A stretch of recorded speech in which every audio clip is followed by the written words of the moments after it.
꿈을 꿀 수 있는 한 우리는 아직도 청춘입니다. 사람들은 나이가 들어가면서 뜻대로 안 되는 이유들을 더 많이 발견하게 됩니다. 어떤 글에 보니까 어느 누가 여러분의 꿈을 가리켜 불가능하다고 말하더라도 신경 쓰지 마세요. 꿈을 떠올리면서 겁날 정도로 황홀해하지 않는다면 그것은 진짜 꿈이 아닐는지도 모릅니다. 육신은 비록 늙어가고 나이를 먹어가지만 마음만은 예수 안에서 거룩하고 복된 꿈을 포기하지 않는 평생 예수 청년으로 살기를 축원합니다. 우리 옆 사람하고 인사하시겠습니다. 당신은 언제나 예수 안의 청년입니다.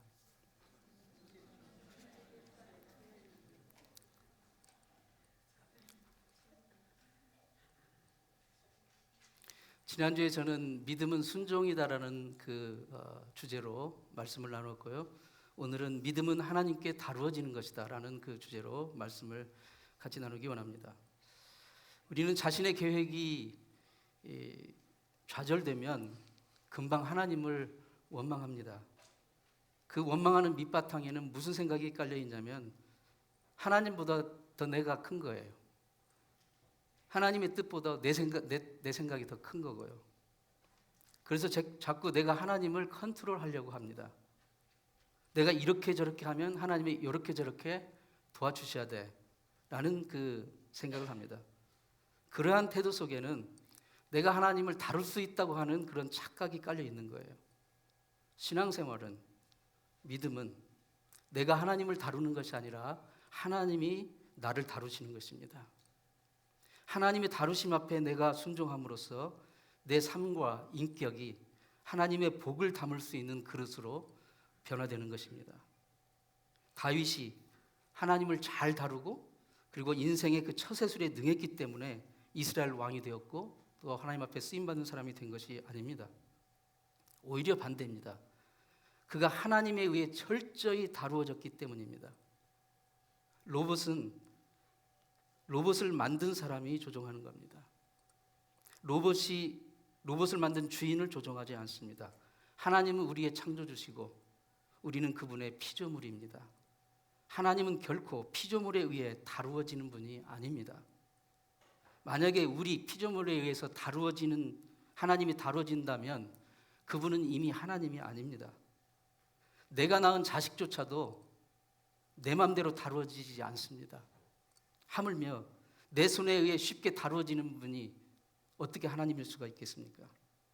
우리의 계획이 어그러질 때, 우리에게 뜻하지 않는 상황이 일어날 때 우리는 성급히 누구를 원망할 대상을 찾습니다. 그러나 그 상황 속에서 나를 다루시는 하나님을 만나고 그리고 하나님이 어떤 분이신지를 경험하는 기회가 된다면 그것은 너무나도 귀한 것입니다. 나를 다루시는 하나님 앞에 우리의 삶을 맡길 수 있기를 바랍니다. 하나님에 의해 다루어지지 않는다면 우리는 결코 성결해질 수 없습니다. 우리는 우리 자신 스스로에게는 성결해질 능력이 없고 거룩함을 창조할 능력이 없고 복을 창조할 능력이 없습니다. 내가 원하는 방식으로 하나님을 다루려고 한다면 그것은 가당치도 않는 일이지만 그것은 하나님을 점치는 무당이나 아니면 요술램프의 요정으로 만들려고 하는 어리석은 시도에 불과한 것입니다. 우리가 믿는 하나님, 천지의 창조주 하나님, 그분보다 더 큰 존재는 없으며 그보다 더 큰 지혜가 없다는 사실을 깨닫고 진흙과 같은 날 빚으사 당신의 형상 만드소서라는 찬송 고백처럼 나의 삶을 빚어가시는, 나의 삶을 다루시는 그분의 섭리 손길에 나를 전적으로 의탁하며 매일매일 하나님에 의해 다루어지고 빚어지는 것, 그것이 신앙생활이고 믿음입니다. 자, 그러면 하나님께 다루어진다는 것은 구체적으로 무슨 뜻일까요? 학생이 선생님에게 교육받고 양육받는 것, 선수가 코치에게 훈련받는 것, 쇠가 풀무 속에서 연단받는 것, 야생마가 카우보이에게 유능한 말로 길들여지는 것, 진흙이 토기장이 손에서 빚어지는 것, 그런 것들로 비유할 수 있겠습니다. 욥이 인생에서 그런 일을 겪었어요. 혹독한 연단의 과정을 겪었습니다. 그러면서 그는 하나님이 어떤 분이신지를 몸으로 깨닫게 되었습니다. 욥기 23장 10절로 14절에 욥은 이렇게 고백합니다. 나의 가는 길을 오직 그가 아시나니 그가 나를 단련하신 후에는, 즉 그가 나를 다루신 후에는 내가 점금같이 나오리라. 그는 뜻이 일정하시니 누가 능히 돌이킬까? 그 마음에 하고자 하시는 것이면 그것을 행하시나니 그런즉 내게 작정하신 것을 이루실 것이라. 그가 깨달은 것은 하나님은 마음에 작정하신 것은 반드시 행하시고 이루시는 분이라는 것. 하나님은 그 사람을 그냥 아무렇게나 무작정 쓰시는 게 아니라 하나님의 뜻에 그를 연단하고 훈련시키는 과정을 통하여 강철처럼 정금처럼 다듬어 쓰시는 분이라는 그 사실을 깨닫게 된 것입니다. 미국 서부 개척 시절의 카우보이들은 아주 고집센 그 야생마를 길들일 때 즐겨 쓰는 방법이 있었다고 합니다. 쉽게 길들여지지 않는 아주 그 고집센 야생마를 작은 당나귀, 그 당나귀도 고집센 당나귀 한 마리와 쌍으로 결코 풀어지지 않는 끈으로 묶고는 풀어줍니다. 그러면 어떻게 합니까? 말은 막 이 성질이 사나우니까 앞다리를 들고서 막 그 한 대 묶인 자기보다 연약한 당나귀를 막 질질 끌고 막 다니면서 어쩔 줄을 몰라 합니다. 그러면서 방목지를 지나서 먼 지평선 너머로 사라집니다. 그런데 며칠이 지나면 이 이상한 커플은 다시 목장에 돌아옵니다. 그런데 돌아올 때 보면 몸집이 작은 이 연약한 당나귀가 앞장을 서고 말은 뒤에서 얌전히 따라오는 거예요. 처음에는 말은 계속 막 뛰고 방방 뛰고 발길질을 하면서 당나귀를 떼어놓으려고 애를 쓰지만 당나귀는 끝까지 매달립니다. 시간이 흐르면 결국 야생마는 길들여지는 거예요. 말은 힘의 상징입니다. 차 엔진이나 기계의 힘을 표현할 때 홀스파워, 마력이라고 말을 쓰죠. 그러나 그 대단한 말의 힘도 길들여지지 않고 다루어지지 않는 야생 상태로는 아무런 쓸모가 없는 것입니다. 나에게 아무리 대단한 능력과 재능이 있고 또 소질이 있다 할지라도 나를 만드시고 나의 과거와 현재와 미래를 통찰하시는 하나님의 손길로 내 삶과 내 인격이 다 다루어진 후에야 비로소 내 삶은 참으로 유익한 복을 담을 수 있는 그릇이 되는 것입니다. 에레미야 18장 6절에 오늘 본문의 6절 말씀에 이렇게 말씀하고 있습니다. 우리 같이 한번 읽어보겠습니다. 이 토기장이가 하는 것 같이 내가 능히 너에게 행하지 못하겠느냐. 이스라엘 족속아, 진흙이 토기장이의 손에 있음 같이 너희가 내 손에 있느니라. 아멘. 본문에서 하나님은 하나님 자신과 하나님의 백성을 토기장이와 진흙의 관계로 비유하고 계십니다. 토기장이는 진흙을 손에 들고 물을 붓고 뭉개고 으깨고 짓누르고 주무릅니다. 더 좋은 그릇을 만들려 할수록 더 철저하게 짓뭉개버립니다. 인간이 토기장이 손에 숙명적으로 들려있는 진흙이라는 말을 기분 나쁘게 생각할 사람도 있을 것입니다. 그러나 오해하지 마십시오. 이 토기장이의 비유는 우리의 신세가 흙처럼 아무짝에도 쓸모없고 보잘것없다는 말이 아닙니다. 이 비유는 우리의 존재가 하나님의 손 안에서 빚어지고 있다는 사실을 말하는 것입니다. 하나님은 생명의 예술가이십니다. 그분의 손에 잡히면 하찮은 진흙도 걸작품이 되는 거예요. 수채나 유채 등의 물감으로 그림을 그릴 때 재료는 매우 평범하지만 예술가의 손에 들리면 놀라운 걸작품이 되는 것입니다. 예술가 앞에서 그 재료는 무기력할수록 좋습니다. 힘을 다 빼야 됩니다. 재료가 나서서 잘난 척을 하면 예술가의 창조 행위는 발휘될 수가 없는 거예요. 재료가 완전히 잠잠해지고 힘이 다 빠질 때까지 더욱 으깨고 뭉개고 주무릅니다. 하나님이 토기장이라는 이 비유는 우리를 비하하는 것이 아니라 오히려 우리를 하나님의 창조적 사역의 동역자 위치까지 높이는 말입니다. 하나님의 절대적인 창조적인 능력의 손이 붙들고 있는 소중한 존재가 바로 우리들이라는 사실입니다. 내 삶을 정말 하나님께 의탁하고 내 삶이 하나님께 다루어진다면 어떤 변화가 일어날까요? 첫 번째로 신실한 삶으로 변화됩니다. 신실한 삶으로 매일매일 변화되어 갈 것입니다. 토기장이가 진흙을 주무르는 이유는 토기장이 자기의 뜻을 여기에 투영하기 위해서입니다. 즉 하나님이 우리를 다루시고 주무르시는 이유는 하나님의 뜻을 우리 삶 가운데 투영하시기 위하신 거예요. 하나님의 성품을 나타내기 위한 것입니다. 왜 우리가 신실한 삶으로 변화되냐면 우리가 믿는 하나님이 신실하신 분이기 때문입니다. 신약에서 믿음이라는 말을 헬라어로 피스티스라고 하는데 그것은 신실함, 성실함, 진실함입니다. 저 사람 믿음 좋다라는 말은 신실하다, 진실하다라는 말입니다. 요한복음 15장 7절을 사람들은 굉장히 좋아합니다. 요한복음 15장 7절에 보면 너희가 내 안에 거하고 내 말이 너희 안에 거하면 무엇이든지 원하는 대로 구하라. 그리하면 이루리라. 겉으로만 보면 원하는 대로 다 해준다고 하니까 얼마나 듣기 좋은 말입니까? 그러나 사람들은 이 구절의 뒷부분만을 강조하고 앞구절에 나오는 너희가 내 안에 거하고 내 말이 너희 안에 거하면 이라는 조건절을 무시할 때가 많이 있습니다. 너희가 내 안에 거하고 내가 너희 안에 거하면 그것은 바로 하나님이 우리를 다루시는 것을 말하는 것입니다. 그 하나님의 다루심 안에 있을 때 우리가 원하는 대로 구하라 그리하면 이루리라는 그 형통한 복을 받을 수 있는 것입니다. 두 번째로 내 삶을 주님께 의탁하고 내 삶이 주님의 손길로 다루어진다면 받기만 하려는 그런 마음이 주고 싶은 마음으로 변화됩니다. 왜냐하면 하나님이 그런 분이기 때문에. 하나님은 주시는 분이십니다. 하나님은 하나뿐인 아들을, 하나뿐인 독생자 아들을 예수를 우리에게 주셨습니다. 그리고 지금도 계속 사랑과 은혜와 용서와 긍휼을 주고 계십니다. 하나님은 참으로 주시는 분이에요.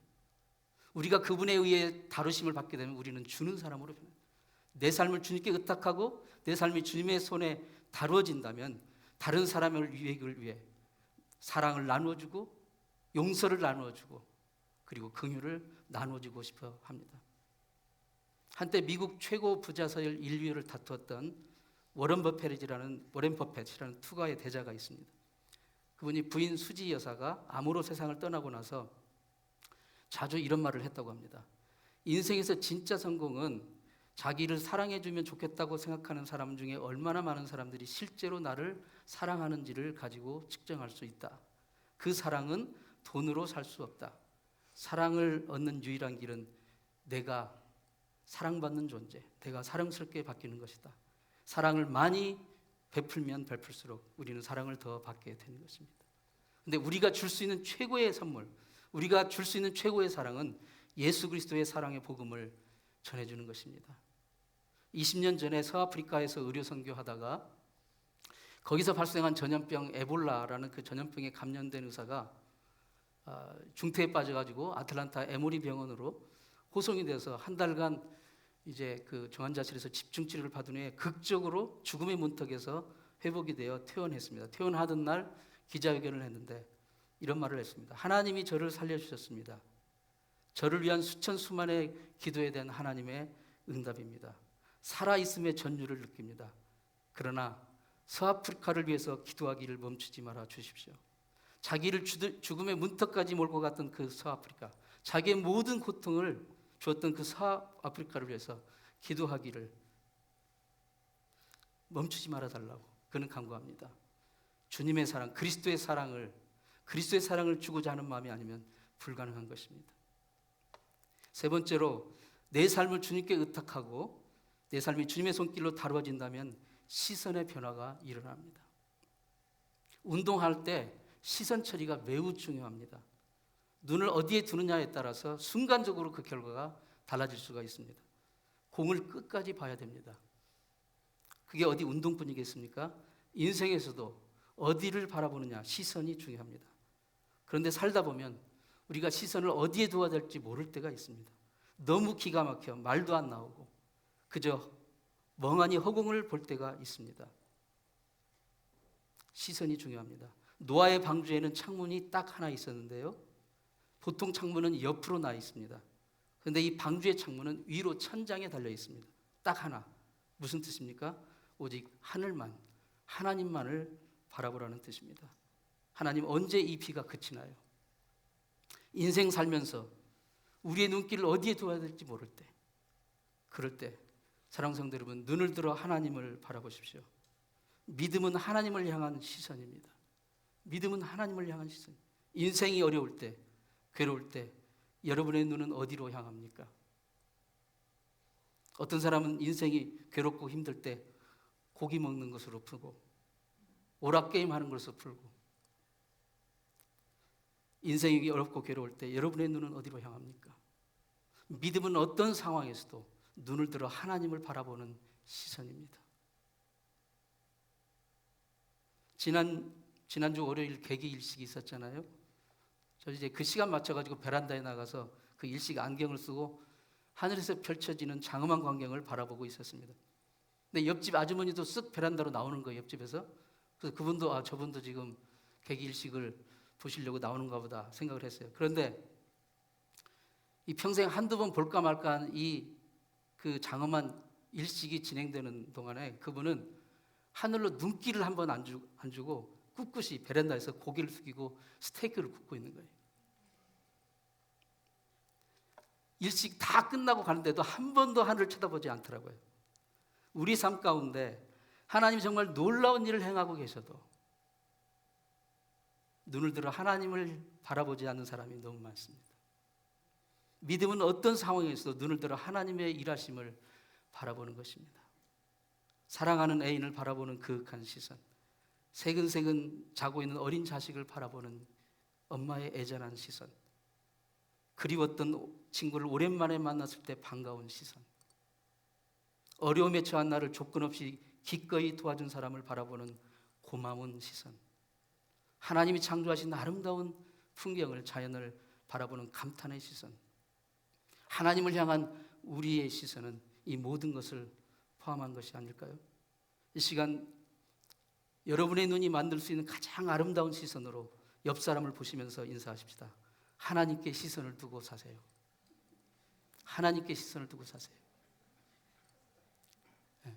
자꾸 내 트집 잡으려고 보지 마시고 하나님께 시선을 두고 사세요.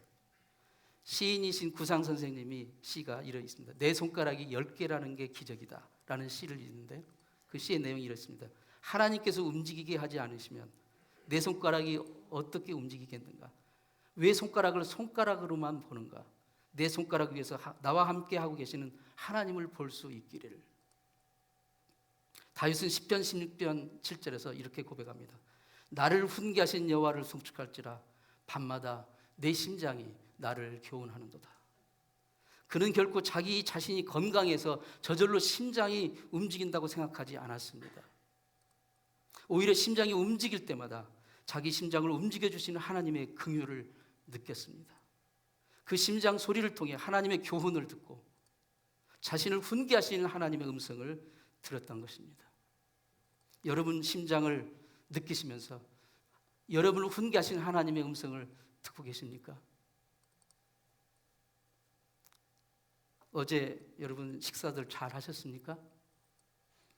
하나님께서 우리 건강을 지켜주시지 않는다면 우리가 어떻게 우리 밥 잘 먹고 소화 잘 할 수 있었겠습니까?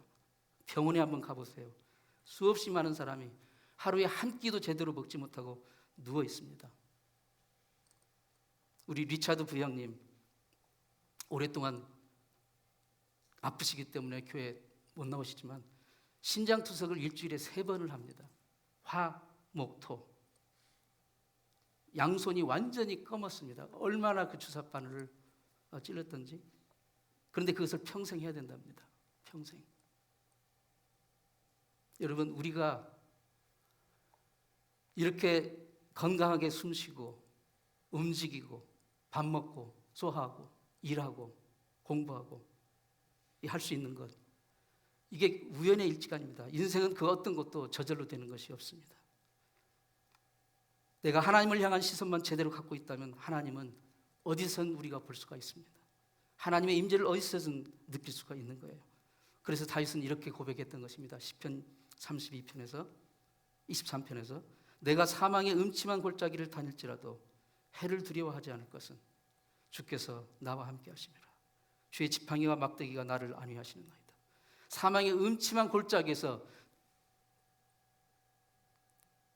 다윗은 하나님이 자기와 함께 일하시는 것을 보는 거예요. 하나님 나와 함께 하십니다. 눈을 들어 하나님을 바라볼 수 있는 시선, 그게 믿음입니다. 신실하고 하나님께 시선을 고정하고 하나님께 다루어지는 인생을 살고자 하는 것, 물론 그게 저절로 되는 거 아니죠. 세상의 경기에는 부전승이 있습니다. 싸우지도 않고 이기는 부전승이라는 게 있어요. 그러나 신앙의 인생의 부전승은 없어요. 감기 하나만 걸려도 내 몸이 열나고 아픈 몸살의 과정을 겪으면서 그것을 이겨내야 하고, 모기 하나만 물려도 하루 이틀은 따가운 고통을 겪어야 하는 것이 인생입니다. 하물며 영원한 영생의 길로 가는 믿음의 이정에 저절로 얻어지는 부전승은 없습니다. 기억하십시오. 믿음은 하나님이 우리 삶을 매일매일 다루신다는 것, 그러면서 우리를 훌륭한 걸작품으로 빚어가신다는 것, 거기서 얻게 되는 값진 열매가 바로 우리의 믿음입니다. 한번 우리 주먹을 쥐고 고백하십시다. 내 평생 하나님께 다루어지리라. 내 평생 하나님만을 바라보리라. 기도하겠습니다. 하나님 아버지, 우리 인생 저절로 우연히 사라지는 게 아님을 깨닫습니다. 토기장이의 손에 들려진 진흙처럼 우리 인생 하나님의 손길에 붙들려 한 번뿐인 인생 정말 복되고 아름다운 그런 작품으로 빚어질 수 있기를 소망합니다. 우리의 토기장이 예수님의 이름으로 기도합니다. 아멘.